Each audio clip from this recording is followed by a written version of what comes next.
Chris, what is our third main topic today? Third one is coming from Aiden Boyd. Happy Thursday, everyone. Happy Thursday to you, Aiden. The Batman is now going into its fourth weekend at the box office. Do you think it's possible that it could keep the number one spot? Spider-Man No Way Home was able to keep the top spot for 4 weeks straight. Can the Batman tie it? Or do you think Channing Tatum's new movie, The Lost City, will beat it out? Thanks for answering. All right, thanks a lot for sending that in, man. And so the Batman, 3 weeks in a row, it's been at number one. It's not often today that a movie is number one at the box office 3 weeks in a row. Doesn't happen often. Avengers Endgame only held the number one spot at the box office for 3 weeks in a row. Really? Before a little film called John Wick 3 came out. And took it back. Spider-Man No Way Home held it for 4 before it got knocked out. He eventually got the number one spot the weekend back, but again, only 4 weeks in a row. Held it 4 weeks in a row, so it doesn't happen that often. Batman will not hold it for a fourth week. Last week, it made around the $30 million mark. They'll probably take a 20-30% drop, stuff like that. So a movie's got to come out that will exceed $20 million. And I think that movie is coming. It's a movie I'm going to go see in about 4 hours. Really? Yeah, I'm going to go see it in about 4 hours. And that is Lost City. Now, I first heard about Lost City. And this is the Channing Tatum. I always freeze on Speed Girl's name. Sandra Bullock. I always freeze on Sandra Bullock. How dare you? Yeah, the Oscar. I know. I always Geniality. freeze on her name. Anyway, Sandra Bullock, when they first started talking about this at CinemaCon, I guess that was 6 months ago now or whatever. To me, I'm not going to lie, kind of rolled my eyes. Oh boy, here we go. A Romancing the Stone wannabe comedy with, some And then they played us 5 minutes of it. Totally changed my tune. I was like, this looks really fun. Then a little while ago, the trailer started to drop. And again, this looks really fun. I haven't laughed as hard in a trailer in a long time as in the Lost City trailer when Brad Pitt shows up. Like that, I mean, that literally made me laugh out loud. I loved it. Why? She doesn't need saving down there. Why are you going down there? I mean, that line just completely killed me. I thought that was really funny. This looks really good to me. Of course, then it played over at South by Southwest. The reactions to it have been very, very good. Last I checked, it was holding an 80% now on Rotten Tomatoes. So it looks like everything I'm kind of wanting it to be. And they're saying it's going to be enough to pass Batman. This comes to us from the folks over at Deadline who write the following. The female demographic is shown to be one of the more reluctant to return to cinemas during the pandemic, but that is about to change this weekend with Paramount's The Lost City, which is eyeing a mid-20 million start, possibly 30 million plus at 4,200 theaters. The Sandra Bullock, Channing Tatum, Brad Pitt, Daniel Radcliffe romantic adventure comedy is the first of 6 major studio releases. April's going to be great. One of which will open wide every Friday through April 22nd. We head into spring with Sony Marvel's Morbius on April 1st, Marvel's Sonic the Hedgehog on April the 8th, Warner Brothers' Fantastic Beasts, The Secrets of Dumbledore on April 15th, and 2 on April 22nd, Lionsgate Nicolas Cage satire, The Unbearable Weight of Massive Talent, and Universal DreamWorks animation, The Bad Guys, which they also featured at CinemaCon, and I'll be honest with you, I don't really care about that one. Who knows, maybe it's going to be great and fantastic. I hope this thing succeeds well. More than that, I hope it's as good as it looks. Because something we have had a real lack of over the past 5-6 years is really good comedy. There's just been, I'm not saying there hasn't been any.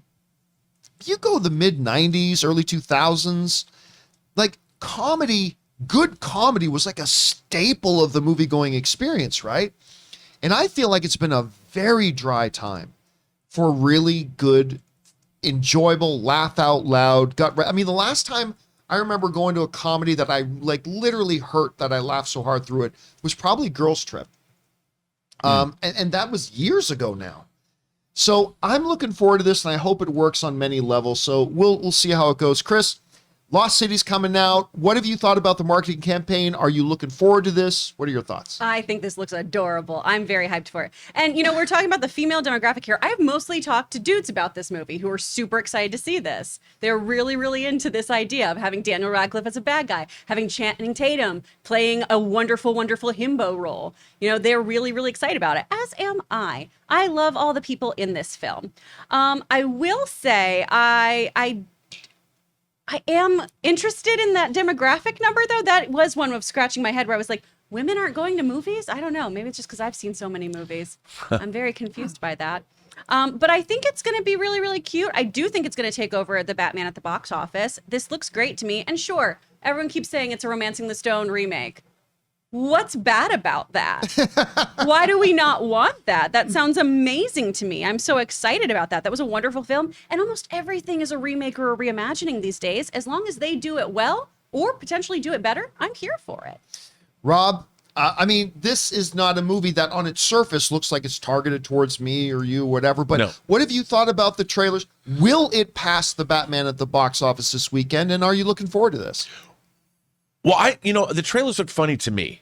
And like when Brad Pitt shows up, I thought it was hilarious. The whole idea, yeah, it's a little Romancing the Stone-ish. But, there's something about an author who's having writer's block who ends up going on this adventure, to inform their writing. The story appeals to me because it's about storytelling. And it looks funny. I mean, at the end of the day, John, as long as it looks funny, and there's funny lines, and I like situational humor, and this looks like it has a lot of that, as opposed to just bad one-liners or something. The actual scenario amuses me, and same with the Nicolas Cage movie. The situation itself, just the idea of it's funny to me. So this looks good. I mean, you know what? I would definitely go see this. I probably will go see it to take Elizabeth, and it'll be fun. I hope. I haven't read any reviews of it, though. I will say, too, I think it's a good sign that we are betting on comedies in the theaters again. Right. Because Yeah. streaming, and we poo-poo on streaming a lot, but streaming has been okay and bold often with putting out comedies. And, we had the incredible Palm Springs on Hulu, which was wonderful. I really like that, Always too. be my good. maybe. Always be my maybe. Eurovision. I mean, I quote that movie so often. The elves have gone too far. I love it. And so it's really, really good to see companies really want these comedies back in a theater. That makes me really happy. Well, And also, with the streamers too, comedy is cheaper. I Yeah. mean, it's Oh, much absolutely. easier and cheaper For to sure. make the comedies there. I was just going to say that. And it's funny because Eurovision, I would have loved to have seen in a theater. Absolutely. You I know, agree. I like that movie. It was hilarious. I'm going to admit something. I'm not going to lie. At least once every 6 to 8 weeks, as I'm working, I'm like, okay, I want to take a break for a second. Like I'll be working and I want to give myself a break, watch a YouTube video or something. At least once every 6 to 8 weeks, I will pull up the final song from Eurovision. When Rachel McAdams stands on stage. John. I do.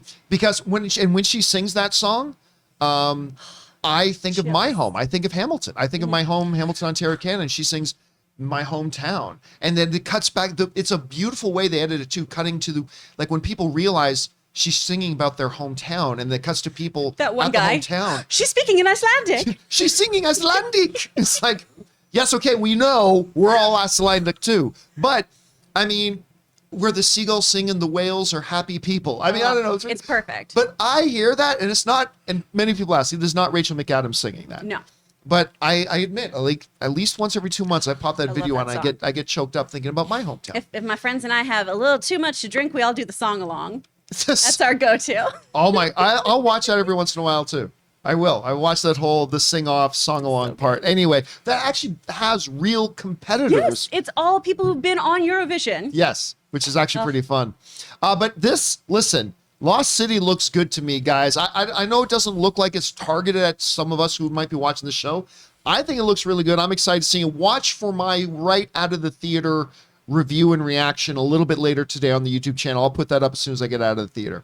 Whatever you guys are thinking about this, jump down to the comment section below and let us know your thoughts. We want to thank the sponsor of today's video, Me Undies. What's something you look forward to waking up to every morning? Is it coffee, your pet? Maybe it's the face of someone you love. Well, Me Undies wants to add to that list. Start your mornings with your favorite underwear. And not just any underwear, but ridiculously soft undies with ridiculous prints that make picking out underwear actually fun. Because MeUndies makes the softest fabrics you've ever put on your body. So you can sit on your couch all day or go out and live your comfiest life. Once you try their undies, socks, bralettes, and longwear, you will never go back. Choose from a range of limited edition prints and colors and sizes that go from extra small all the way up to 4XL. You can also sign up for their free to join MeUndies membership, where you get a monthly subscription that sends new styles right to your door. Plus, enjoy discounted pricing, free shipping, and exclusive early access to new launches. And listen, MeUndies has a great offer for my listeners. For any first-time purchasers, you get 15% off and free shipping. MeUndies also gives you this promise.